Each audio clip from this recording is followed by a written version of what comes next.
함께 교독하도록 하겠습니다.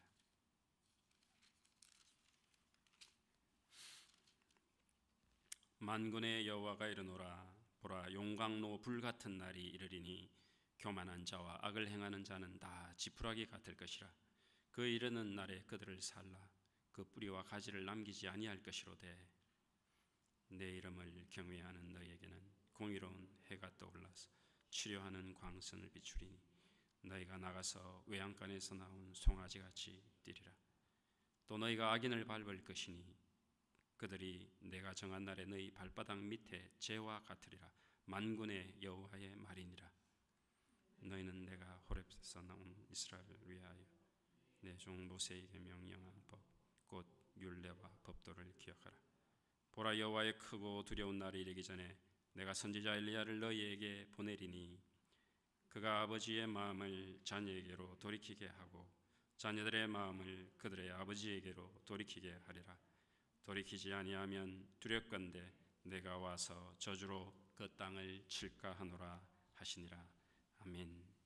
새해의 수요 기도회에서는 하나님의 나라에 대하여 생각하기로 했습니다. 그 이유는 우리의 영적인 지경, 마지막 시대에 우리의 영의 눈이 밝아져서 우리의 영적 지경, 하나님 나라를 우리 마음 가운데 준비하고 품고 기대하고 사모하는 그 대망 마라나타의 신앙을 가지기 위하여, 도대체 하나님 나라가 어떤 것인가에 대하여 우리가 눈을 열어 볼 때에 이 마지막 시대의 어둠 가운데 삼켜지지 않고 그 나라를 대망하는 마음이 생기기 때문에 하나님 나라에 대하여 계속 얘기를 나누고 있습니다.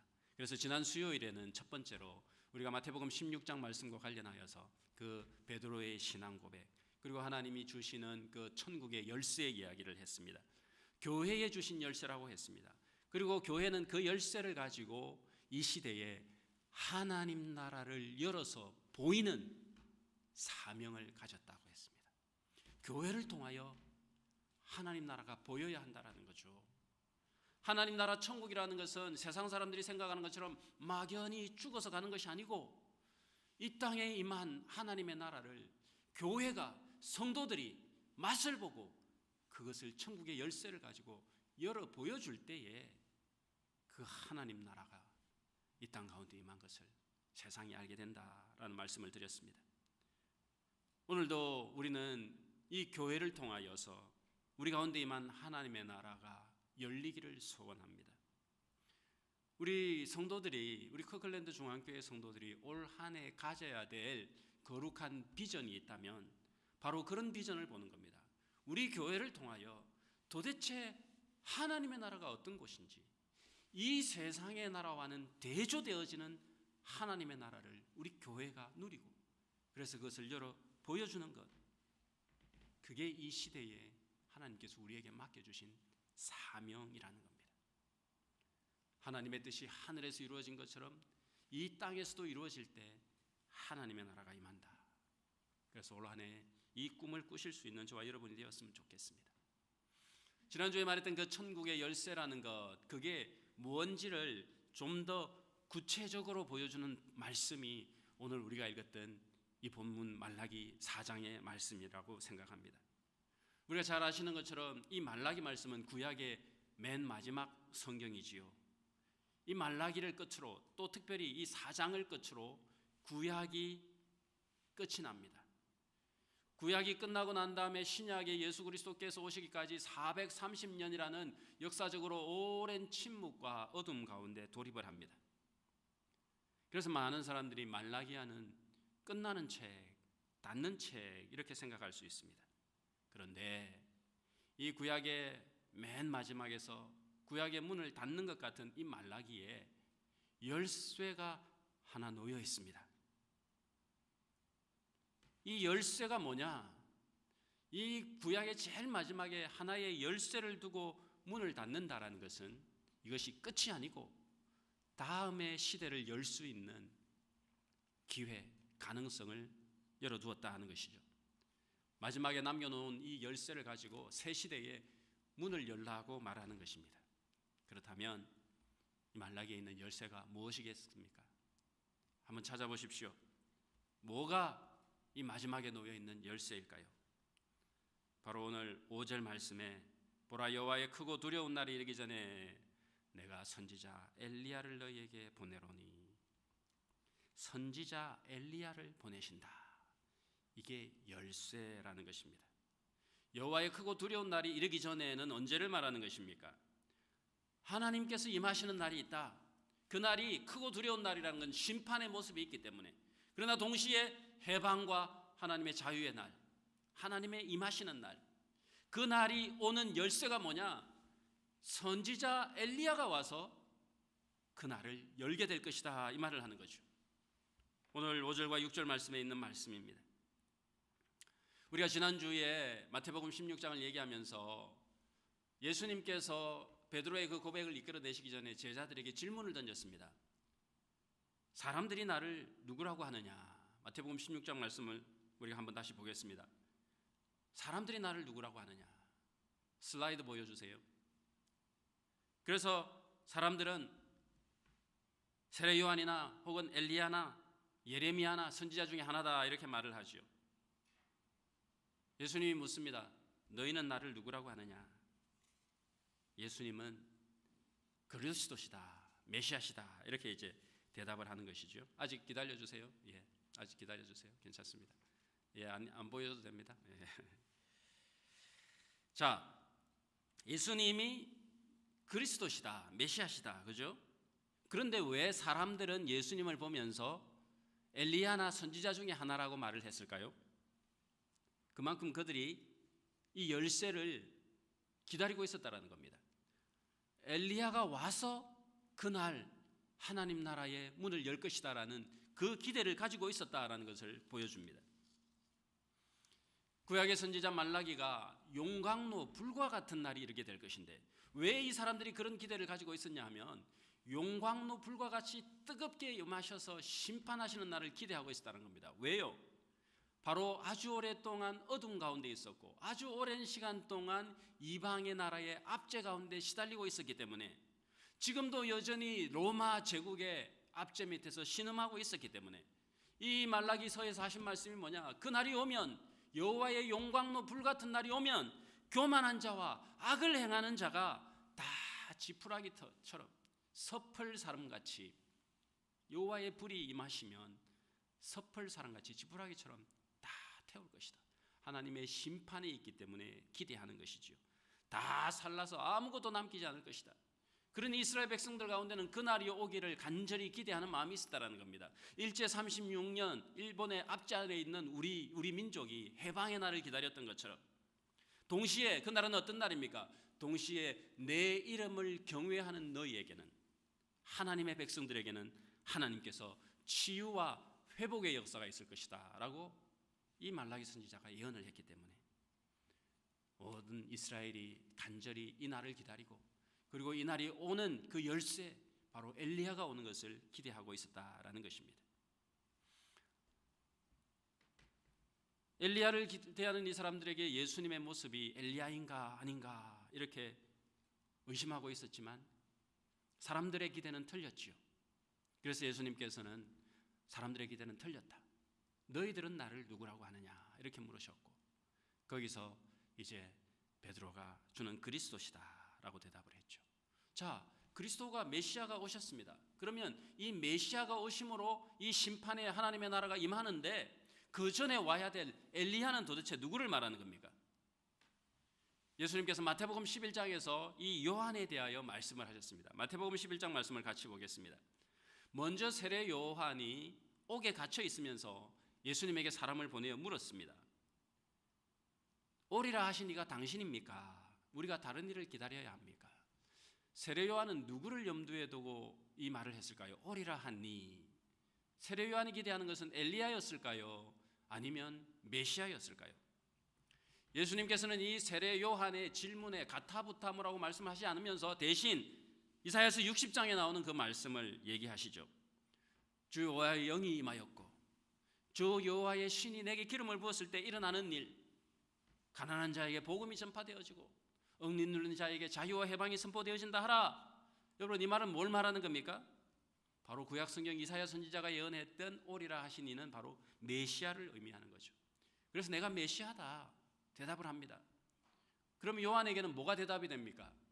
자, 예수님이 메시아라는 확신이 주어지면 예수님 앞에 와서 사역했던 요한 자신이 했던 일, 요한이 했던 일, 자기가 지금 감옥에 갇혀가지고 온갖 번민이 있을 거 아닙니까? 내가 하나님께서 맡기신 사명을 제대로 감당했는가? 내가 지금 이 자리에 있는 것 정말 하나님께서 하나님의 선지자로 내 사역과 내 사명과 내 정체가 분명한가 헷갈리고 있을 이때에 예수님이 주신 대답이 내가 메시아면 내가 오기 전에 와서 했던 너의 사역이 바로 오리라 했던 엘리야의 사역이다라는 것을 예수님이 다시 한번 확정해 주는 그런 계기가 되는 거죠. 그러면서 예수님께서 계속해서 말씀을 하십니다. 요한에 대하여 말씀하시는데 7절 말씀, 너희가 무엇을 보려고 광야에 나갔느냐? 무엇 때문에 광야에 나갔느냐? 선지자를 보기 위함이더냐? 옳다. 선지자보다 더 나은 자니라. 이렇게 말씀하시면서 그 다음 구절에 요한에 대하여서 내가 내 사자를 앞서 보내서 그가 내 길을 예비한다라고 했던 그 말씀이 바로 이 사람에 대한 말씀입니다. 13절 세례 요한의 때부터 지금까지 천국은 침노를 당하나니 12절 말씀입니다. 침노하는 자는 빼앗느니라 이렇게 하고 난 다음에 14절에서 뭐라고 그럽니까? 바로 오리라 한 엘리야가 곧 이 사람이다. 예수님께서 확언을 해주시죠. 말라기서에 오리라고 했던 엘리야가 바로 이 사람 세례 요한이다. 세례 요한의 때부터 천국은 침노를 당한다 이 말이 무슨 말입니까? 세례 요한 때부터 세례 요한이 와서 그가 천국의 문을 열었기 때문에 그가 엘리야가 되어서 와서 천국의 문을 열었기 때문에 그때부터 천국은 누구든지 들어갈 수 있다라는 말입니다. 침노하는 자는 빼앗는다. 그 열린 천국 문으로 들어가는 사람 다 들어간다.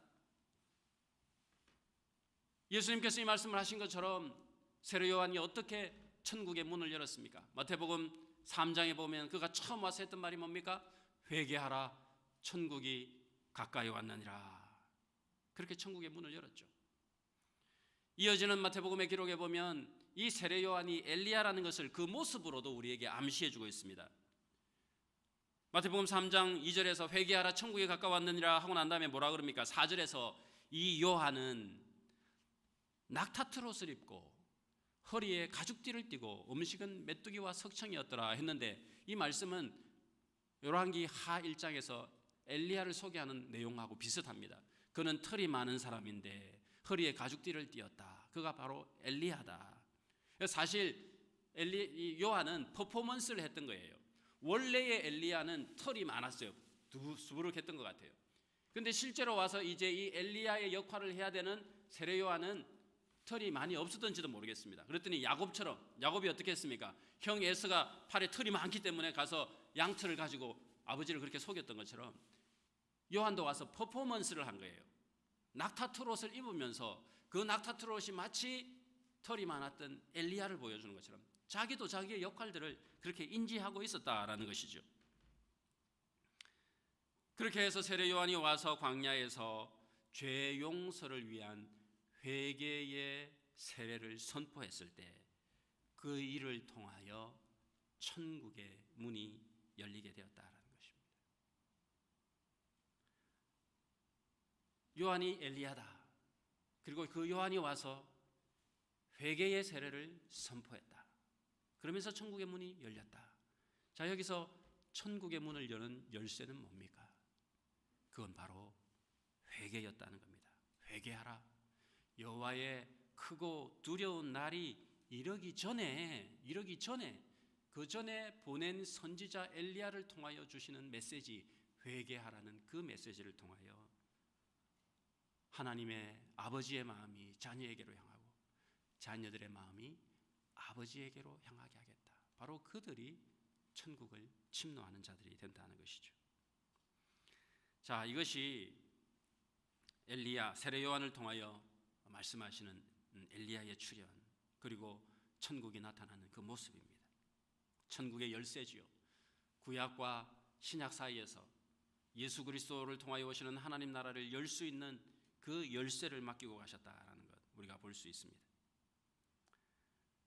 예수님께서는 그 외에도 또 여러 차례 이 세례 요한의 역할과 천국을 연관지어서 말씀하셨는데, 특별히 마태복음 17장에 가면 변화산 사건이 있지 않습니까? 예수님이 산에 올라가셨을 때에 거기서 호련히 구름이 덮이면서 그때 나타난 선지자가 누굽니까?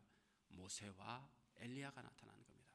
참 신기하죠, 여러분. 구약 성경에서 또 오리라 한 선지자가 한 사람 더 있었습니다. 우리가 출애굽기에 보면 내가 모세와 같은 선지자, 너 같은 선지자 하나를 세울 테니 그의 말을 들으라. 시내산에서 그 말씀을 하셨던 거죠. 그래서 그 오리라 한 선지자, 시내산에서 이 두 사람이 상징적으로 나타납니다. 그리고 그 시내산에서 내려올 때에 제자들이 예수님께 묻습니다. 갑자기 던지는 질문이, 그러면 어찌하여 서기관들이 엘리야가 먼저 와야 하리까 그렇게 말을 합니까? 예수님께서 그 말씀을 들으면서 엘리야가 과연 먼저 와서 모든 일을 회복하리라. 엘리야가 이미 왔지만 사람들이 알지 못하고 그를 임의로 대우했다. 그제서야 제자들이 예수님께서 말씀하신 것이 세례 요한을 말하는 줄 깨달았다고 합니다. 예수님이 11장에서 이미 오리라고 한 그이가 엘리야가 바로 요한이다라고 말을 했는데 그때까지만 해도 제자들이 못 깨달았던 거예요. 그런데 변화산에서 이 영광 중에 나타난 모세와 엘리야를 경험하고 그 다음에 예수님께서 설명을 할 때 그때 비로소 그 엘리야가 세례 요한이다라는 사실을 제자들이 깨달았다 하는 거죠. 여러분, 오늘 이 말씀을 통하여서 우리는 이 세례 요한과 관련된 하나님 나라의 중요한 면을 우리가 분명히 좀 인식할 필요가 있습니다. 세례 요한을 통하여 보여주는 하나님 나라의 꿈이 뭐냐? 세례 요한은 우리에게 어떤 하나님의 나라를 보여주고 있느냐? 예수님이 말씀하신 것처럼 엘리야가 과연 먼저 와서 모든 일을 회복해야 하리라. 회복. 하나님 나라는 회복으로 시작하는 겁니다. 어떻게 회복되느냐? 말라기의 그 예언의 말씀이 역사를 통하여 세례 요한에게, 여러분 한번 광선이라고 생각해 보세요. 구약의 마지막 말라기의 말씀이 말씀의 광선이 되어서 신구약 중간 사이에 어둠을 뚫고 말씀이 쭉 나가다가 마침내 이 세례 요한에게 가서 닿았습니다. 세례 요한에게 와서 말씀이 딱 닿으니까 이 말씀의 빛이 확 퍼지면서 하나님 나라의 모습으로 눈에 보이게 가시화되게 나타난다는 거예요. 말씀으로 들려질 때는, 빛으로 비출 때는 우리가 빛을 보지를 못합니다. 빛의 색깔도 모르고 우리의 눈으로는 빛이 보이지 않습니다. 그런데 이 빛이 가서 세례 요한에게 닿고 세례 요한의 입술을 통하여 퍼지니까 이 빛이 하나님 나라의 모습과 하나님 나라의 색깔로 확 드러난다는 거예요. 눈에 보이게. 여러분, 이게 뭘 말하는 겁니까? 빛을 볼 수 있는 방법이 하나 있습니다. 여러분, 우리가 프리즘이라고 그러죠. 프리즘이라는 것은 빛이 닿았을 때 그 빛을 굴절시키거나 반사시켜가지고 빛의 다양한 색깔들을 우리에게 보여주는 것을 프리즘이라고 합니다. 세례 요한의 역할이 바로 그거라는 거예요. 오늘 우리가 읽었던 말씀에 보면 내 이름을 경외하는 너희에게는 공의로운 해가 떠오른다. 태양 광선이 떠오르는 겁니다. 그때 치료하는 광선을 비춘다 하고 했는데, 이 치료하는 광선이라는 것은 해 주변에서 이렇게 빛나는 그 태양광, 햇볕을 의미하는 겁니다. 이 광선이 비추면 너희가 나가서 외양간 송아같이 같이 뛰게 될 것이다. 여러분, 햇볕을 우리가 눈으로 보지 못하지 않습니까? 그래서 선글라스를 착용하거나 그 햇볕의 빛을 우리에게 눈으로 볼 수 있게 그 햇빛의 색깔들을 우리에게 잘 보여주는 것이 바로 무지개도 역시 프리즘의 역할을 하는 겁니다. 빛을 분산시켜서 그 안에 있는 수많은 수증기의 물방울들이 빛을 반사시켜서 햇빛의 색깔들을 우리에게 보게 해주는 것이죠. 여러분, 우리가 빛을 볼 수 없는 이유는 우리가 죄인이기 때문에 그렇습니다. 이 당시 유대 사회가 어둠 가운데 있었다 그러지 않습니까? 깜깜한 어둠 가운데 빛이신 예수 그리스도께서 하나님 나라의 영광을 가지고 내려왔음에도 불구하고 사람들이 빛을 깨달지 못했다 그랬습니다. 빛이 어둠의 빛이었는데 어둠이 깨달지 못했다. 왜 깨달지 못합니까? 그들이 아버지의 마음을 모르기 때문에, 그들이 아버지를 떠나 있기 때문에. 그래서 세례 요한이 이 빛을 통하여서 그들의 마음을 아버지에게로 돌아오게 하고 이 빛이신 하나님의 나라를 우리에게 보여주는 역할을 한다라는 것이죠. 눈부신 예수 그리스도의 광채, 그 하나님 나라의 빛을 우리가 볼 수 있도록 세례 요한이 그 역할을 했습니다. 영광의 광채를 분산시켜서 아름다운 하나님 나라가 어떤 모습인지, 하나님 나라의 스펙트럼이 얼마나 다양한지 그것을 우리에게 보여주고 있다는 것이죠. 아버지의 마음을 어떻게 자녀에게로 돌이키게 합니까? 자녀의 마음을 어떻게 아버지에게로 돌이키게 합니까? 그것은 바로 회개의 세례를 선포함을 통해서 하나님의 나라가 그렇게 우리에게 열리는 것입니다. 그래서 요한의 프리즘이 뭐냐? 회개의 프리즘이라고 할 수 있습니다. 회개를 촉구함으로써 이처럼 요한이 그 열쇠를, 하나님 나라의 열쇠를 가지고 이 어두운 캄캄한 방 안의 문을, 조금 천국의 문을 열어 보인 것이죠. 그랬더니 어두웠던 방 안에 빛이 싹 쏟아져 들어오는 것과 같습니다. 눈부신 한낮의 태양이 이 커튼을 통하여서 우리에게 비쳐 들어올 때 그런 것처럼 여러분, 오늘 우리 시대에 이 어둠에 지치고 상한 사람들이 짓눌려 신음할 때 하나님 나라의 그 구원의 복음이 우리의 눈에 보이도록 가시화되어 우리에게 다가올 수 있는 방편이 뭐냐? 바로 교회에서 선포되어지는 하나님의 복음의 말씀, 특별히 그 가운데서도 우리의 죄와 허물을 주께 고백하라고 하는 이 회개의 선언, 그것을 통하여서 하나님의 나라가 우리 가운데 열린다는 것입니다.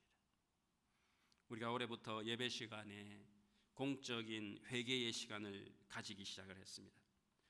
예배를 드릴 때마다 이 예배가 그냥 밋밋하게 앉아서 드리는 것이 아니고 이 예배 가운데 우리 가운데 임하시는 하나님의 나라를 볼 수 있기 위해서는 먼저 우리의 눈이 열리고 우리 가운데 하나님의 나라를 볼 수 있는 그런 빛의 분산이 있어야 되는데 그게 무엇을 통해야 되느냐?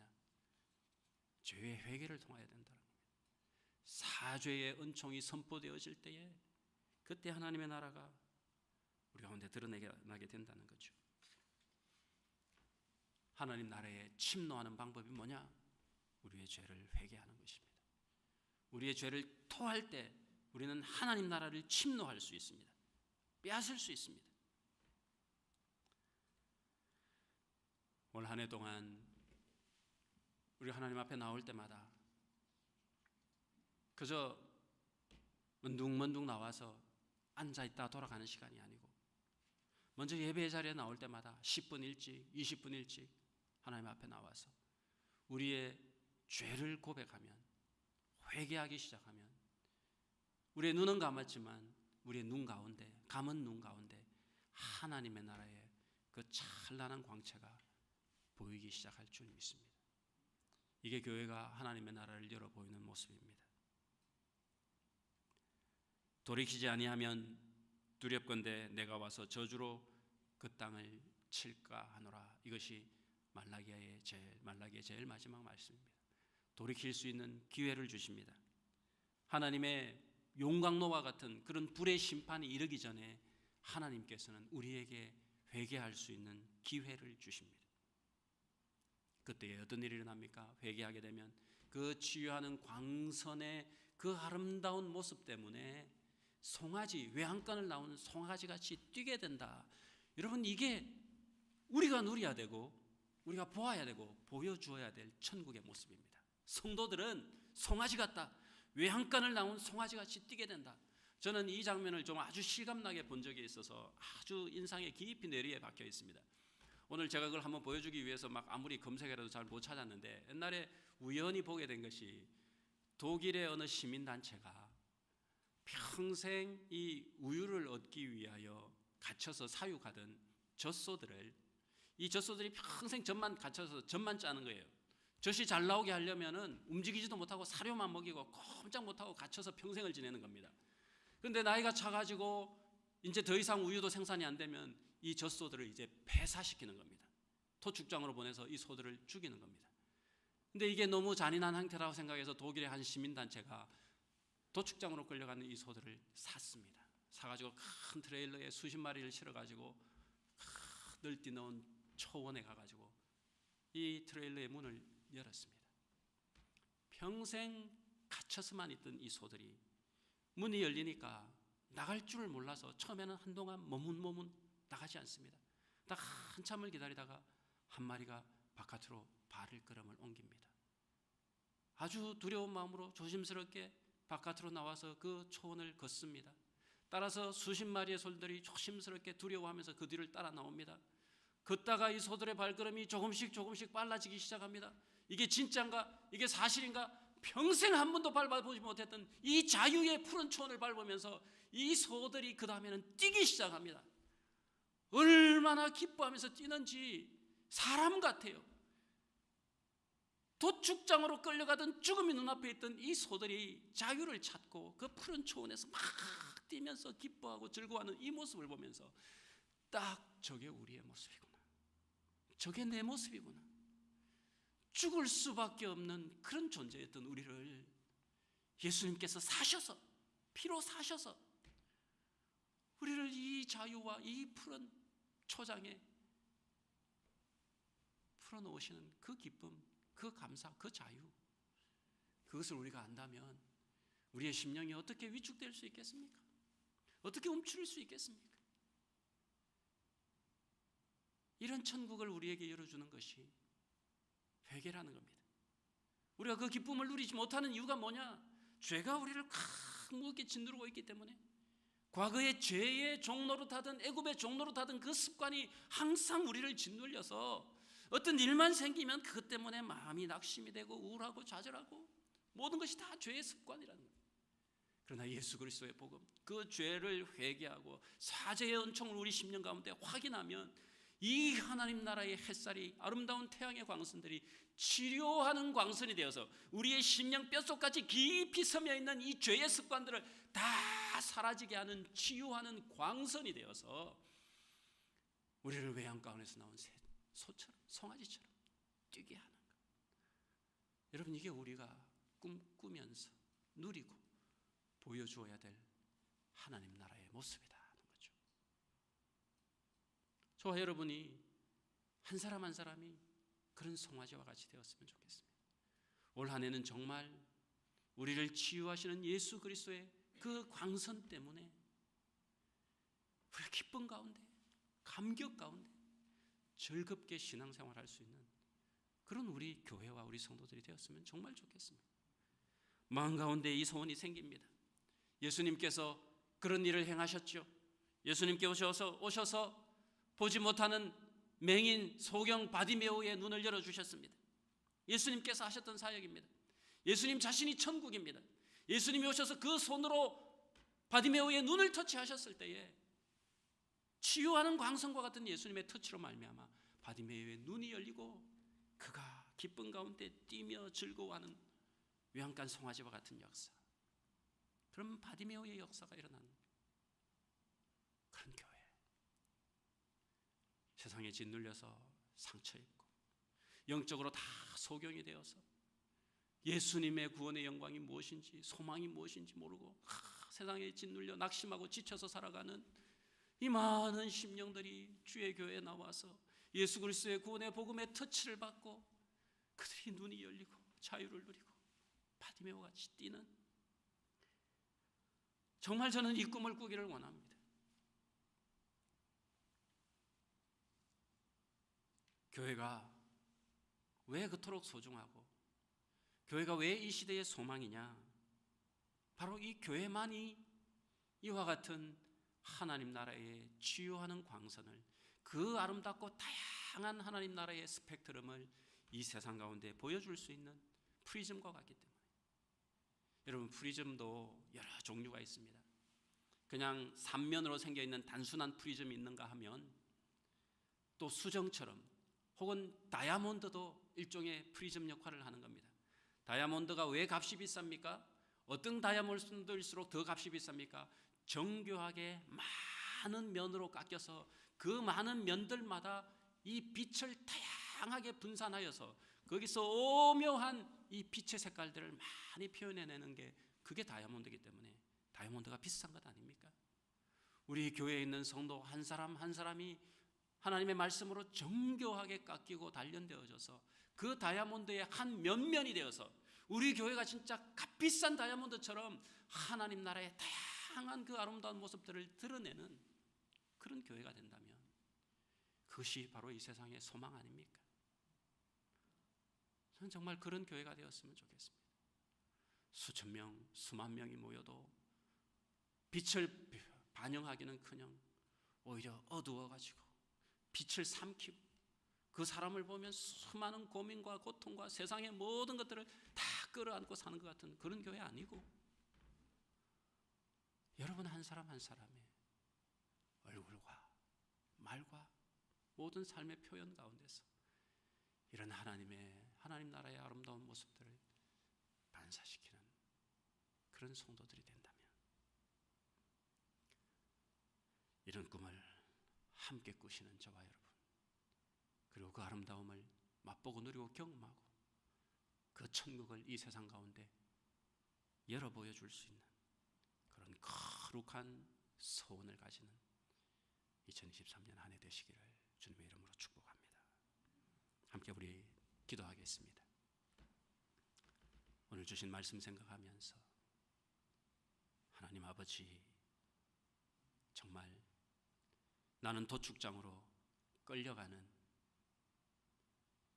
그런 죽을 수밖에 없는 운명이었던 나를 주의 피로 값주고 사시고 우리에게 구원의 자유와 해방과 기쁨을 주심을 참 감사합니다. 이 복음의 소식을 들었음에도 불구하고 여전히 과거의 죄악의 종로로 닫은 습관을 벗어나지 못한다면 주 예수 그리스도의 그 치유하는 광선을 우리에게 비추어 주시옵소서. 간절한 마음으로 그 치유하는 광선 안에서 정말 외양간을 나오는 송아지와 같이